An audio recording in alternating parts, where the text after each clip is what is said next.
Welcome. You're listening to Ask the Doulas, a podcast where we talk to experts from all over the country about topics related to pregnancy, birth, postpartum, and early parenting. Let's chat.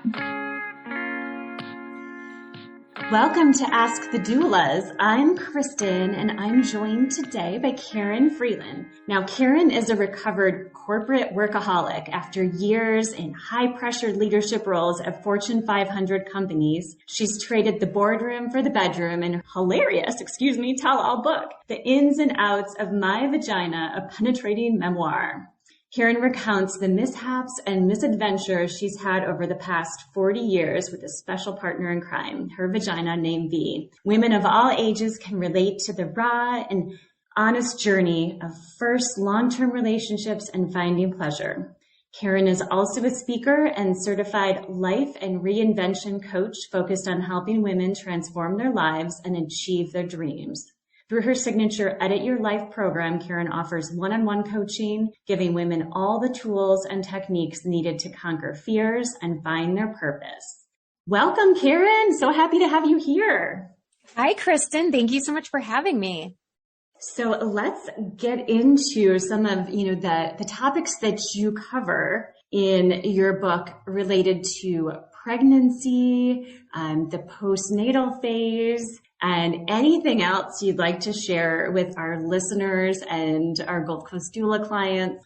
Yeah, absolutely. I mean, there is so much. And I guess I'll just kind of back up for a second because a lot of women may be wondering, like, why would someone write a book called The Ins and Outs of My Vagina, a Penetrating Memoir? And it might sound crazy, but it actually has everything to do with me getting pregnant because this is how the book was actually born. So back when I was 7 months pregnant with my first son who was born, I went to the OB and she told me I needed to start preparing my body for birth. And I was like, yeah, cool. I'm in a Lamaze class. I'm good. And she was like, no, I need you to start doing, I think the proper term is perineal massage. I'm not sure how you pronounce it. Yes. Mm-hmm.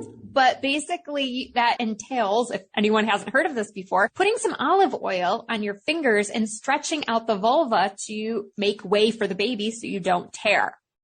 I had never heard of this before and I thought it was cray-cray. So I was like, I'm not doing that. But of course, I got bored on a Friday night and my lovely vagina, who is a character in the book named V, sort of talked me into trying this. So it was a disaster. I mean, long story short, you can read all about it in chapter 30, all lubed up with nowhere to go. But I had no idea what I was doing. I couldn't get my fingers in the right position. There was more olive oil on the floor than there was actually on me. And I finally called it a day. And when my husband came home, he was like, what on earth happened in the bathroom? Why is olive oil everywhere? I mean, can you imagine this poor guy's face? Like, yes. What is happening? So I tried to explain to him really poorly about what I'm trying to do. And he just looked at me with the most serious look and was like, you know what you should do?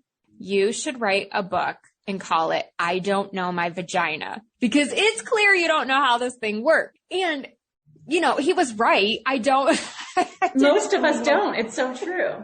Yeah. And so it was like a seed that was planted. And I started thinking of all the stories and all the things that I could share with other women that I just didn't know about going into pregnancy. And then what I would find out even more going through birth and after pregnancy. So I spent a lot of my maternity leave writing this book. And then as you saw from my bio, corporate got in the way. I worked for another 10 or so years. And then finally in 2019, I picked the book back up and said, no, I have to finish this story. So that's kind of how the whole thing was born. And in it, I really give women insight into some of the experiences that they will likely encounter over their life with their vagina. So things like having pregnancy sex, like who knew what to expect with that? No one talks about sex during pregnancy. No one talks about ectopic pregnancy. I'd never even heard of that word before until I was sitting in an emergency room of a hospital being told that it was my situation.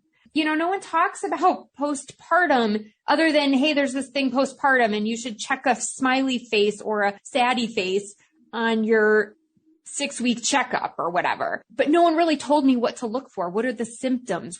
how does this really manifest? No one told me about episiotomies and torn labias. I mean, there was just so many things. And I was like, I have to warn other women so that they don't end up in the same situation I'm in. It's the things you wish your friends would share with you, but it's almost like we're too embarrassed to discuss. So as doulas, we talk about a lot of these things with our clients, but it's not something they'd ever heard before. So the fact you were brave enough to talk about your personal experiences and use humor with a lot of really serious topics, it's huge. Yeah, thank you. And it was hard, especially the chapter where I talk about the miscarriage and having an ectopic pregnancy was hard to write in the sense that I didn't want it to come off as too humorous or as cavalier, like, oh, here I am just talking about losing a baby. But I did want to keep elements of dark humor because that is my authentic response to a lot of trauma and tragedy, is to find a way to just cope. And a lot of times my coping goes to sort of this like dark humor. So I think from what I've heard, that's kind of resonated with people also and made it sort of an easier read, because it's hard to read these types of experiences that women go through. Exactly. Yes. So your read is light. I mean, it could almost be a beach read compared to most pregnancy and parenting books that, they can take a while to get through, and it's, it can be boring at times. So you made it really interesting and lighthearted, and I had so many laugh out loud moments. So thank you for devoting the time it takes. I'm working on a book project yet to be published, and I know the time that's involved and balancing that's required to be a professional and mother and everything. Yeah, it is a lot for sure. But there was when I started really writing it, when I picked it back up in 2019, it was such a fire in my belly, I was so inspired and just felt this draw every day to write and to get it out on paper, that it was almost like another force was taking me over and just had to get this story out on paper. So, I think everybody has kind of that different experience where, it's just it was so easy to prioritize it because I was so called to it in that moment. For sure. And I love how you broach everything from wanting your husband to be more of a hand holder during your labors. And that is so common with clients, is no, I don't really want you to see baby get born. Or some, women want their partner to be very engaged in the process and don't mind if he, sees the change in, the vagina during that time. Or even how you discuss having sex for the first time after giving birth, and even looking at your, just taking a mirror and looking at the changes and the swelling and things, again, our friends don't talk about with us. Yeah, I think that was probably one of my favorite chapters to write, was Hot Dog in a Hallway. And so that's the chapter, the names of the chapter headings, those are so fun. So even if you just go read the chapter headings, you'll get a laugh. But yeah, that was such a fun chapter to write because it was such an unexpected experience. Here you are, you finally got the clearance after your 6-week period to have sex. And my poor husband is chomping at the bit. He's like a dog salivating at the door. So we good? Right. Can we do this? And I'm like, okay, we can, but I need you to take it easy, buddy. All right. We're not getting in there and jackhammering me to death. We gotta take it slow and let's just communicate and really kind of be on the same page here the whole time. So he's like, okay, no problem. I can't wait the kid to bed. This is going to be amazing. And of course, you're breastfeeding if you choose that route, and your boobs are leaking everywhere and you're trying to look sexy, and there's this huge wet stain on your teddy, and they go to have sex and it doesn't quite meet your expectations. And all of a sudden you're like, is this what it's gonna be like for the rest of my life? Or, am I doomed to almost sensationless sex, or is this gonna bounce back? And there's just so many emotions that go through your head in that moment. Meanwhile, like in my case, my husband's like laying next to me with his hands behind his head, like, he's in cloud nine, and I'm over here going, oh my gosh, my sex life is over. This is ruined. I was so confused by everything that was happening. Hey, Alyssa here. I'm just popping in to tell you about our course called Becoming. Becoming a Mother is your guide to a confident pregnancy and birth, all in a convenient 6-week online program. From birth plans to sleep training and everything in between, you'll gain the confidence and skills you need for a smooth transition to motherhood.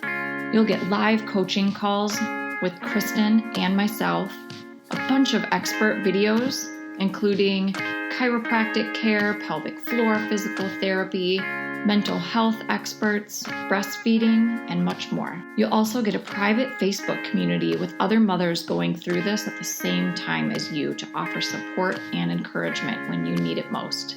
And then, of course, you'll also have direct email access to me and Kristin, in addition to the live coaching calls. If you'd like to learn more about the course, you can email us at info@goldcoastdoulas.com or check it out at thebecomingcourse.com. We'd love to see you there. Yes, it is different. And again, it's not something that's openly talked about. So just the preparation. And like you said, I experienced the same thing with breastfeeding, and it's like, is the baby going to wake? We have this small window and I don't feel sexy. Like my body's still healing and, so there's all of that. But and just, a lot of women have body image issues and they don't even feel attractive, let alone, feel like they're ready for intimacy at that point. Oh yeah. And I had mastitis twice with my first one. So it was like I had just kind of healed. Oh, it was awful. I couldn't even stand up with him. I was so dizzy and I was afraid that I was going to drop him, and my husband worked nights. So I would like literally hold the baby in one arm and crawl across the floor from the couch to the diaper changing station and like change his diaper and then like get back down on the floor and crawl back to the couch because I didn't want to like fall over and, pass out or something and like drop the baby, which now I look back and I kind of laugh at how ridiculous I must have looked. But like, I was just so sick and I had no idea. I'm like, it's a breast infection. Like, I'm going to be on medication. Like, why isn't this getting better right away? But it really took a toll. It feels like the flu. It's very intense. Yes. And if you haven't gone through it to try to function as a mother, obviously, in an ideal world, we'd have a postpartum doula or, mother or someone to help you during that time. But most of us just have to make do. 'Cause I suffered as well with mastitis. It's miserable. Yeah. It really is. And so just being able to talk about some of those things and help, I don't know that I'm providing world-class education over here, but just insight. So if you've never gone through these things, you're going to be so much better prepared for that. And then if you're going through it right now, there's that opportunity also to commiserate. And even if you've already experienced it, just looking back and going, oh my gosh, I wasn't alone. This was a normal experience. Other people have gone through this too, and having that comfort and maybe some additional realizations about, the relationship you have with your body. It's a beautiful thing. It's a beautiful thing to be able to have those moments and those epiphanies and that camaraderie, if you will. Yes. And with your loss, I really liked how you took some time and advocated for yourself during, a potential loss and really talked it over with your husband and got a second opinion. So I really love when, clients of mine feel confident enough to advocate for themselves. So can you talk a bit about, what really led you to call your provider and really get some time with the news that you received? Yeah, absolutely. So in the book, I talk about both of my births. So my first son, and then 2 years later being, pregnant again with my second son. And with my second son, I took a pregnancy test, and I guess it was very early in the process. So it said, yes, you're pregnant, the stick. But then when I got to the doctor's office, they were like, it's not really that strong. It's kind of inconclusive. Like, let's send you to the hospital because I want to make sure that we don't have another ectopic situation on our hands. Right. And so, of course, I was feeling really deflated, like, oh no, not again. I don't know if I can handle going through this again. Why is this happening? What is wrong with my vagina? Like, why can't it get its act together? I mean, there's all the feels, but I also didn't want to freak out and get overly emotional because for all I knew, I was going to go there and they were going to be like, everything's fine. And then it was just a precaution. And while I was sitting there and they're doing the tests, which took longer than I thought that they should take. So I was definitely starting to get concerned. They came in and said, yes, we indeed believe that you do have another ectopic situation on our hands. And I instantly was just crushed. I mean, it's amazing how our vaginas are this source of sometimes great pleasure, great, this sexiness and sometimes frustration, or sometimes they gross us out. And also this great source of pain sometimes and trauma and devastation. And I just was really feeling that devastated moment, but I don't know if it was an inner voice because really the next step was to terminate the pregnancy right then and there. That's what they wanted to do. And maybe it's from some of my religious background. I don't know. I just had this gut feeling that I can't go through with this right now. If this ultimately is what we need to do, it just feels too inconclusive. That tech, who I think isn't really supposed to talk to you when they're doing things, but she's like, it could be a burst cyst. Like it just didn't feel like there was enough conviction from the people around me saying, yes, this is 1000% ectopic and this is what we need to do. Right. And to save your life. So sure. Yes. Mm-hmm. I just felt like I need to reach out at least to my husband to start. And he was very much like, no, like don't do anything. Like he really backed me up and was like, let's talk to the doctor. Like just wait and see, like don't do something right now. So I called my doctor and of course, she was gracious enough to say, listen, I believe you. Like, you don't feel confident in this. Like, let's hold it out, but just know we're dealing with a very potentially serious issue. If you really are ectopic, we've got to do something before this becomes life-threatening to you. So I was like, that's fine, but I don't think like we're at that stage yet. It's that early in the pregnancy, the fetus is still very small. Just wait, even 24 hours. I just need to sleep on this. And fortunately, we ended up waiting and it was not ectopic. And that for me is like, it blows my mind that, Ryan might not be here if I had followed that guidance on that day. Right. Yeah. I mean, you know your body better than anyone else and you got a second opinion. So you gave yourself a little bit of time and yes, it was risky, but yeah, what an amazing story. Yeah, thank you. And sometimes I forget like that even happened. And, so writing that story was like, oh my gosh, yes. What if other women are in similar situations and they read the book, they decide to advocate for themselves and save their baby's life or something. I mean, the ripple effect that this one story could have is just amazing to think about. Yes, exactly.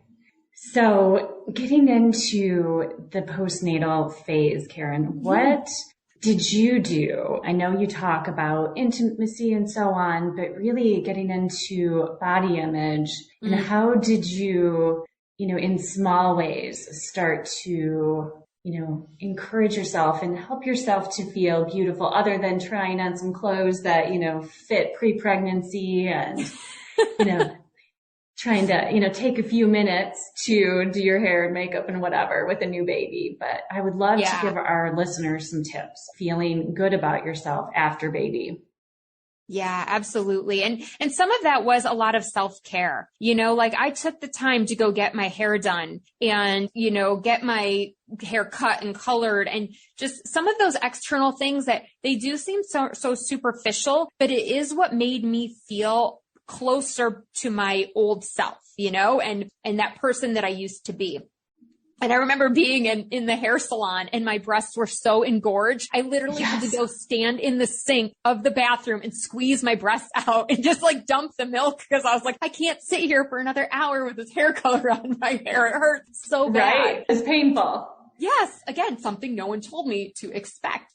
But so much of it came down to just reminding myself that it's okay that I don't look the way I used to look. I gave birth. I brought a life into this world. And that little life does not care if I have 15, 20 extra pounds on me, right? All that little life wants is love and affection. And I can do that regardless of my size and my appearance. Yes. And it sounds so cliche, right? And it's such an easy thing to say, but sometimes it's very hard to get into perspective. And so little things like just looking in the mirror, and saying like, you're a great mom, like keep going. You're going to get back in shape. Finding ways to like work out. And it didn't have to be like going to the gym for an hour, because as a new mom, the chances of that happening are probably really low. It's like, hey, I'm just going to grab my hand weights and I'm going to put my hand weights in the like TV room, the den where we hang out most of the time. And when he's sleeping, I'm just going to do like a couple reps, I'm just going to like tone up my muscle again. Didn't have to be crazy, but those little things and just showing myself love was so helpful.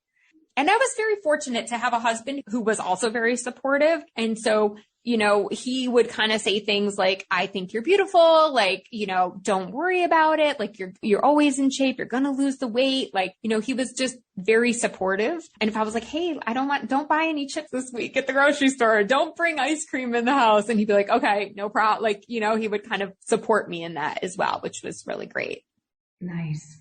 So any tips how to, with the change in the relationship, whether it's baby 1 or baby 4, how to keep the romance and the relationship a priority with the new role as parents? We're adding yet another child to the family. Oh, yeah. There is something so important about that communication and keeping the intimacy alive, remembering why this baby is here in the first place, because of your love for each other. And I think it's so tempting for us as new parents to just prioritize the baby and forget about our spouse. And so I tried to be cognizant of that and ask him, like, am I paying you enough attention? Do you feel like I'm prioritizing you? And if he would say, no, like we haven't spent enough time together this week, or we haven't been intimate enough. Okay, great. Here's what I need you to do. Could you help me with the dishes and I'll get the baby into bed? That way we can go upstairs and have more time for each other. It's like a great way to also rope them into helping you out and doing stuff if you don't feel that they're pulling their weight. That's perfect. I love it. Yeah. Keep that communication open and really just remember why you're together in the first place. And it's totally normal for women not to feel super sexy right after they've had a baby. Like that is also part of evolution. We don't feel sexy because back in the day, like in the caveman days and stuff, like we were breastfeeding and we were doing other things and we didn't want to have another baby right away back to back. So it's kind of like nature's way of preventing that from happening right away again. Exactly. So maybe for you, it's like also like turning off the lights, or like I wore a shirt for a while after I first had the baby, because it just made me feel more comfortable, especially because I had a diastasis recti and hernia. And so it was just kind of like my stomach was just sort of hanging there. Right. And it didn't matter how much weight I lost. It wasn't going to go back to the way it used to be until it was fixed. So, you can do the little things that allow you to keep the intimacy, but also make you feel comfortable. Exactly. Love it. So any final tips for our listeners, Karin? I am just so appreciative of the opportunity to share this story today, because I think a lot of people still look at the title, The Ins and Outs of My Vagina, and they assume it's just going to be a collection of conquests, people that I've been intimate with. And really it's not. It's just sort of a beautiful story about our relationships with our vagina and all the different things we go through on the journey to womanhood. And I would just tell women out there, like, if you're going through something, chances are you're not alone. There's really very few unicorns out there. We're not that special in that way, right? We're all going through something similar. And it's just a matter of finding that trusted resource and person that you can speak with, whether it's your doula, whether it's your doctor, whether it's a girlfriend, someone at your work even, or, in HR or wherever you are. There's someone else who's probably gone through something very similar and can support you in that moment. But we have to be brave enough to speak up in the first place to find that connection and that person who can support us. So true. I love it. You might have to do a second book later in your life on menopause and entering that stage. That would be a good one. Yes, I've already got the title, The Ins and Outs of My Vagina, The Second Coming. So yes. That's what I'm thinking of. Yes, because I am starting to go through perimenopause. So am I. It's a whirlwind. It is. Make it stop. How do we make it stop? Exactly. Yes, I need a book. So yes. Get it out there.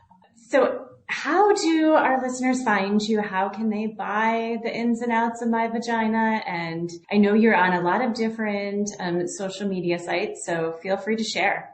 Yeah, absolutely. So the book is available on Amazon and Barnes & Noble. Pretty much anywhere books are sold digitally, you can grab it. There's an ebook or paperback, depending on what your preference is. I am on social media at Karin Freeland on Twitter and Instagram. I have a Facebook page for my business, Karin Freeland Life Coaching. And of course, you can always go to my website, KarinFreeland.com, for all things life coaching and book related. And before we go, to fill us in a bit about how you work with women as a life coach and, who your ideal client is. Yeah, absolutely. So I spent many years in corporate, and towards the end, I just felt like, what is my purpose? Why am I here? Is it just to make PowerPoints all day? Like, there has to be something more. But I felt very stuck. I didn't know what that was. And as I started writing the book and totally revamping my life, I realized that I could actually help other women who felt stuck and frustrated and knew that there was more to life, but didn't know how to go after it.